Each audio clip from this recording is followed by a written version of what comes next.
Our coaches spotlight. Well, these coaches, who are coaching youth sports, high school sports, there's not a ton of money in it. They're doing it because they love it. They're doing it because they love the kids. You know, every kid needs a role model and a father figure. I try to give them both. That's how Sacred Heart High School track and field coach Tom Festa looks at coaching, as an opportunity to inspire young people and make them feel good about themselves. Festa is the subject of this week's Coaches Spotlight. Coach's Spotlight is brought to you by Burns Insurance and Financial. Last year when I won my first NVL race, I was so stoked. And I just saw him at the end of the line, and by natural instinct, I just had to go up and hug him because he's seen me grow so much as an athlete and as a person too. We were just all both really excited. I remember what I said to her too. She let me go and I said, "You just dropped 15 seconds off your time." She went, "Holy cow." And so that was a great moment. That is why Tom Festa does it, why he coaches young athletes. For moments like this. There was so many different emotions. I didn't know whether to cheer, to cry, because I was choked up. And I'm not that much of a choke up guy, but that really choked me up. Me running into his arms, I could see the sheer pride in his voice and his feelings.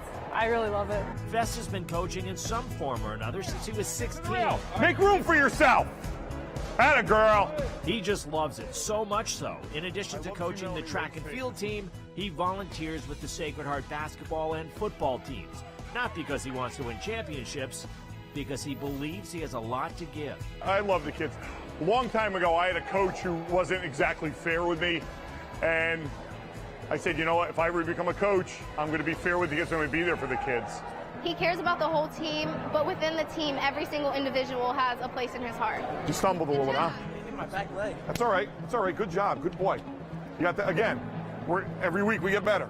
Not just on the track. Many of his athletes consider him a confidant, like family. I thought I did bad on my SAT per se, and I called him up and I was crying to him, and he's a good ear. He listens, and yeah, I can tell him anything. If all of his athletes feel like they matter, like they are special to him, well, it's because they are. 157, good job. I especially matter to the team. I'm a big part of the team, even though everyone's a big part. It just makes you feel especially when you're humble, it makes you feel like a big deal. Very good.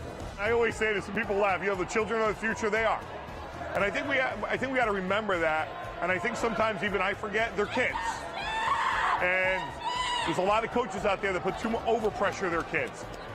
If you don't win, you don't win that day. He says it's much more important to him that they learn to be on time, to take pride in themselves, and become the best person they can be. No, right here. Stand up. Good girl. Good job. That's racing right there. Good girl. Come on, walk. It's the kid that isn't that good that, hey, he may not make states, but he just ran his best time the last meet of the year. That's the ultimate goal for me as a coach, to watch them improve and watch them grow. Good job! When Festa took over the track program at Sacred Heart 6 years ago, there were about 20 athletes on the team. Now he has over 80. He's fostering a family that continues to grow. And he really cares about me, and next year I know he'll check up on me. Just that's the kind of person he is. Atta girl, Jenna. Atta girl, Jenna. Atta girl, Jenna. Atta girl, Jenna. Atta girl. Stay in contact.